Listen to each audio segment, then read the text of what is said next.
Hi, I have a buyer looking to purchase a condo in the northwest suburbs of Chicago. Oak Park, Forest Park, Elmwood Park, etc. In proximity to the O'Hare Airport where she currently works, basically in the area she was growing up out of course. The first thing is the loan pre-approval to see what we are looking for. The loan officer in his loan pre-approval stated that she could buy a condo for up to $130,000, since the taxes and monthly assessments wildly differ for each condo.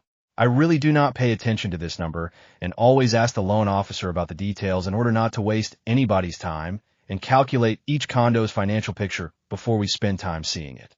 So I learned that, assuming a 7% loan rate and a $30,000 down payment, she can spend $1,060 monthly.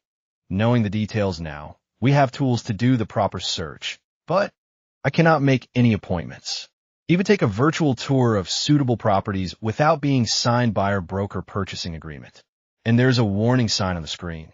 The message says, as a result of the NAR settlement, a written agreement, such as a residential buyer's representation agreement, must be signed before you conduct a showing in person, virtually, of a property that is for sale. I spare you the rest of this message. Some of us still do not know that last year the law changed, and for now on we must have a written agreement, not only with the seller, but also when any real estate agent in the U.S. is working with the buyers. From my point of view, it simplifies things for parties, buyer and agent. The buyer cannot now switch the agent in the middle of the process or try to work with multiple agents. Too often, there was a situation where working with an agent for a long time, the buyer finds the property instead of making the offer with the agent, was using the help of his friend with a real estate license because the friend offered him a part of the commission as an incentive that if you spend 6 months working with a client, such a surprise that your check will never arrive is not very welcome news. And the bills always come. We go over the details of the agent-buyer agreement in a separate, short video. So let's start. There are a few things to do. 1. First, we have to have the agreement signed. 2. Then we can proceed when and marks down our choices. Point 3. I start printing the sheets with the info for, then I am using mapping software to arrange the properties on the map and plan the best route.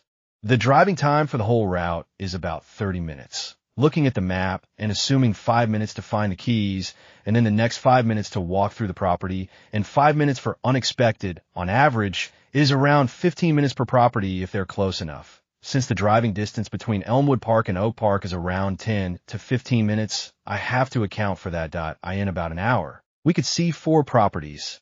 In 2 hours up to 8 if there is enough on the market. More than that I do not recommend, since after seeing 10 properties people starts to be really confused. Good news is that every week in 2 hours you may be able to check out what is new on the market. With a longer commute between listings, usually it is connected with lower purchase price limits.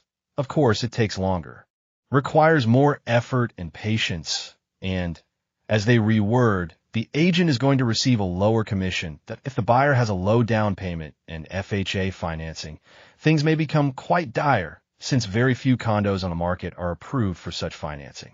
I would say less than 10%. The problem is that the buyer is usually somehow unable to understand the limitations and asks, why can I see this and that? It is in my price range. Yes, you are, but only FHA approved. Not approved for FHA financing. Seems to some more like an excuse from a lazy agent. We all had situations in the past when the buyer switched agents because of that, and the first agent actually felt relieved. Plenty of work with little reward. With Ann's conventional loan, we can see all offers, but there is a problem. 2 of the condos she chose are already under contract and is working, and the only time she can see the properties is Sunday. Today is Friday.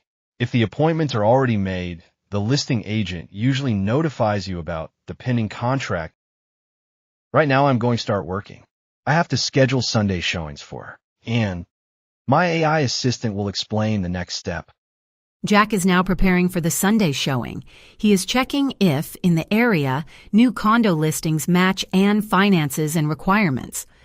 Also, since oversized taxes and monthly assessments can make a particular condo too expensive for Ann to consider, he is calculating the monthly cost, taking into account the current price and eventually the price for which the condo should sell. There are a few listings nearby, but the monthly assessment and taxes are too high in most of them. One or two are fitting and financials, so we let him finish his work. It is going to take around 2 to 3 hours to check the area's new listings and arrange the showings.